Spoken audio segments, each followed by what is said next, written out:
नमस्कार दोस्तों, एक और नए वीडियो में आप सभी का स्वागत है। आज की इस वीडियो में हम यूपीएसआई का जो एप्लीकेशन फॉर्म है, उसमें करेक्शन करके देखेंगे और सबसे पहले उन सभी को जिन्होंने भी यूपीएसआई का एप्लीकेशन फॉर्म फिल किया है, बट उन्हीं की खुद की गलती से या फिर साइबर कैफे वाले की गलती से उनका जो एप्लीकेशन है, उसमें थोड़ी बहुत छोटी-मोटी गलती हो गई है और इसमें कोई भी गलती हुई हो आपसे, कोई भी, 0 से लेके जहाँ से आपने ओटीआर स्टार्ट किया है, वहाँ से लेके अगर आपसे एप्लीकेशन फॉर्म फिलिंग तक कोई भी गलती हुई हो, तो वो यहाँ पर सुधर जाएगी। सबसे अच्छी बात ये मुझे यूपीएसआई के फॉर्म में ये देखने को मिली है। क्योंकि इसमें आप ओटीआर भी सुधार सकते हैं, उसके बाद आप अपना एप्लीकेशन फॉर्म भी सुधार कर सकते हैं। लेकिन जो ओटीआर है, उसको केवल एक बार ही सुधार सकते हैं।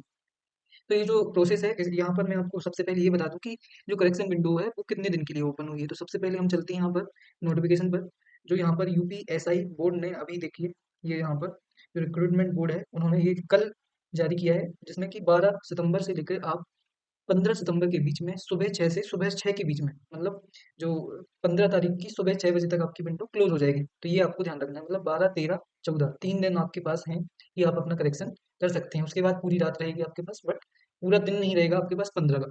तो ये आपका करेक्शन विंडो का हो गया टाइम। अब इसके बाद हम चलते हैं कि संशोधन कैसे करना है। इसके लिए आपको सबसे पहले ओपन कर लेना है अपना यूपीएसआई का ऑफिशियल जो वेबसाइट है, उसको ओपन कर लेना है। उसके बाद आपको जाना है यहाँ पर लिंक पर। तो सबसे पहले यहाँ पर लिंक पर क्लिक करेंगे। ओके, ऑलरेडी यहाँ पर ओपन है, तो चलिए उसको ओपन कर लेता हूँ। तो यहाँ पर आपको सबसे पहले लॉगिन कर लेना है। यहाँ पर मैंने ऑलरेडी लॉगिन था। तो ये देखिए, हम आ गए यहाँ पर यूपीएसआई के ऑफिशियल जो एप्लीकेशन फॉर्म है, उसको हमने लॉगिन कर लिया है ओटीआर में। अब जैसे ही आप ओटीआर लॉगिन करते हैं, तो सबसे पहले अगर आपने सबसे पहले ओटीआर में कोई गलती की है, जिसमें कि आपका खुद का नाम, आपके फादर्स का नाम या फिर आपका जो जेंडर है या फिर डेट ऑफ बर्थ है, तो ये बाय मिस्टेक आप तो करते नहीं, ये सब चीज़ें हमसे गलतियाँ बाय मिस्टेक होती हैं ज़्यादातर। तो अगर वो कोई भी गलती हुई है, और एक बात और, अगर आपके फादर्स पिताजी का नाम राम मोहन या फिर राम कुमार ऐसा कुछ भी है, तो उसमें अगर स्पेस है, तो आपका मार्कशीट में अगर स्पेस है, तो वो इसमें भी रहना चाहिए। तो इसके लिए आपको क्या करना है, मॉडिफाई ओटीआर पर जाना है, ओके करना है, फिर यहाँ पर जनरेट ओटीपी करेंगे आप दोनों। लेकिन क्योंकि ये सबसे गलती नहीं होती है यहाँ पर, तो हम ये पूरा करके नहीं देखेंगे। यहाँ पर आपको जनरेट ओटीपी करना है, ईमेल ओटीपी करना है। उसके बाद आपको यहाँ पर जो भी इन्फॉर्मेशन, पर्सनल इन्फॉर्मेशन और कॉन्टैक्ट इन्फॉर्मेशन है, जिसमें कि आपका मोबाइल नंबर और ईमेल एड्रेस है, उसको भी आप चेंज कर सकते हैं। तो ये बात हो गई हमारी किसकी, कि आप अपना ओटीआर चेंज कर सकते हैं, लेकिन केवल एक बार कर सकते हैं। मतलब अगर आपने कोई भी गलती एक बार सुधार ली है और उसके बाद भी आपने कोई गलती कर दी, तो आप लाइफ टाइम इसमें कोई चेंज नहीं कर सकते हैं। तो ये आपको बहुत ही अच्छे से ध्यान रखना होगा कि केवल एक बार, मतलब अभी अगर आप ओटीआर मॉडिफिकेशन करते हैं, तो उसके बाद लाइफ टाइम आप कोई भी चेंज नहीं कर पाएंगे। तो बहुत ही ध्यान से करना, और मेरे हिसाब से अगर नहीं है गलती, तो बिल्कुल भी इसको छेड़ने की कोशिश ना करें। फिर आपको जाना है एप्लीकेशन हिस्ट्री पर। एप्लीकेशन हिस्ट्री पर आप जैसे ही जाएंगे, तो यहाँ पर आपका एप्लीकेशन फॉर्म दिखेगा, यहाँ पर मॉडिफाई पर क्लिक करना है। जैसे ही यहाँ पर क्लिक करेंगे, तो प्रोसीड करना है। जनरेट ओटीपी करेंगे आप, ईमेल वाला भी और फ़ोन वाला भी, दोनों ही यहाँ पर जनरेट करने हैं। और जब ओटीपी आ जाए आपके पास, तो ओटीपी कई बार हम क्या करते हैं कि फ़ोन ओटीपी ईमेल ओटीपी में फिल कर देते हैं, इससे प्रॉब्लम आती है। और ईमेल ओटीपी फ़ोन ओटीपी में तो स्विच हो जाता है समटाइम्स, तो वो आपको ध्यान से यहाँ पर फिल करना है। तो चलिए फिल कर लेते हैं। तो यहाँ पर हमने जैसे ही ओटीपी फिल किया और प्रोसीड किया, तो यहाँ पर पूरी की पूरी इन्फॉर्मेशन जो आपने फिल की है, वो यहाँ पर आ गई, जिसमें आप मदर्स नेम से लेके जितनी भी इन्फॉर्मेशन है, सारी की सारी चेंज कर सकते हैं। यहाँ तक कि अगर आपने यहाँ पर कोई जो कैटेगरी है, फॉर एग्जांपल जब आप फॉर्म फिल कर रहे थे, तब ईडब्ल्यूएस कैटेगरी कैटेगरी आपके पास या फिर ईडब्ल्यूएस का जो आपका सर्टिफिकेट है, वो नहीं था और वो अब बन के आ गया है, तो आप अनरिजर्व से ईडब्ल्यूएस कैटेगरी में भी जा सकते हैं, जो कि केवल यूपी के मूल निवासी हैं, केवल वो। फिर यहाँ पर अगर मूल निवासी नहीं है, तो आप वैसे भी अनरिजर्व में आएँगे। फिर यहाँ पर अगर आपने कोई पते में कोई गलती की है, गलती से या फिर साइबर कैफ़े वाले की गलती से अनमैरिड की जगह आपने मैरिड कर दिया है, तो उसमें भी आप चेंज कर सकते हैं। फिर आपको यहाँ पर क्या करना है, पूरे इन्फॉर्मेशन सेव करने के बाद सेव एंड नेक्स्ट करना है।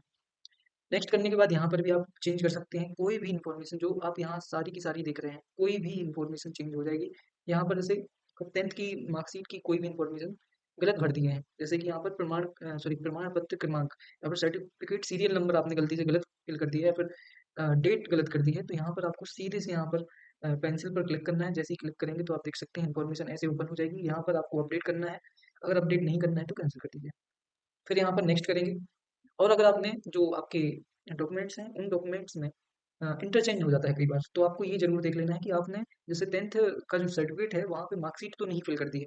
तो आप यहाँ से व्यू डॉक्यूमेंट करके अपनी सारी डॉक्यूमेंट चेक कर सकते हैं, और चेक करने के बाद देख लेना ध्यान से, ये वो गलती हो जाती है समटाइम्स हमसे कि जैसे हमको 12th स्टैंडर्ड और इक्विवेलेंट सर्टिफिकेट आपको अपलोड करना था।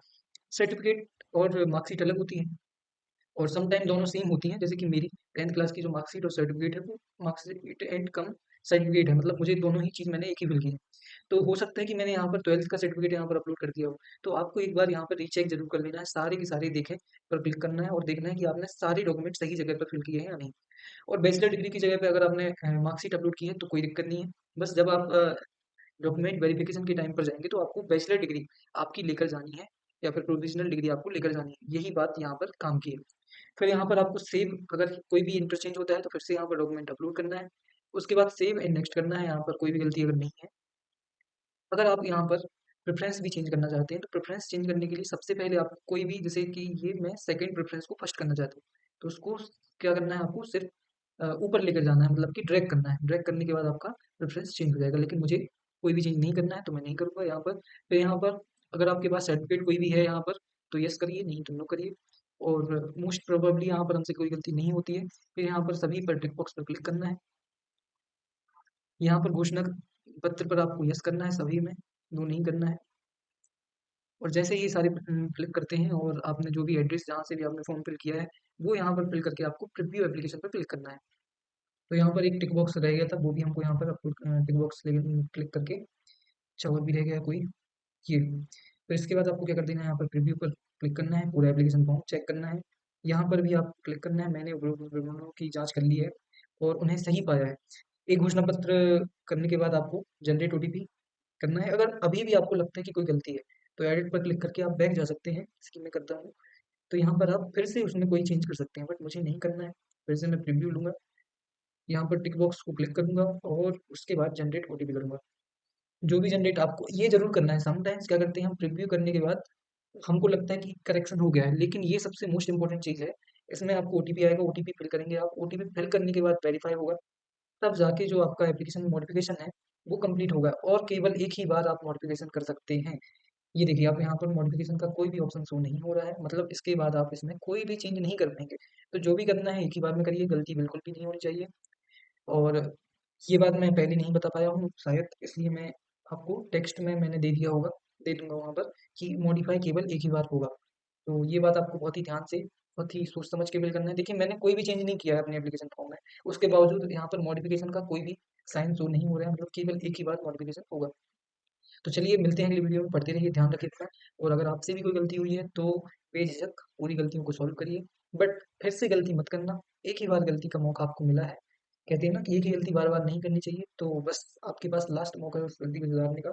इसके बाद आप इसमें कोई भी चेंज नहीं कर पाएंगे और एक भी गलती आपके सिलेक्शन के रास्ते में बाधा या फिर कांटा बन सकती है। तो उन गलतियों को आपको अभी खत्म करना है, एक ही बार में खत्म करना है। और मिलते हैं अगली वीडियो में, पढ़ते रहिए, ध्यान रखिए अपना। Thank you so much.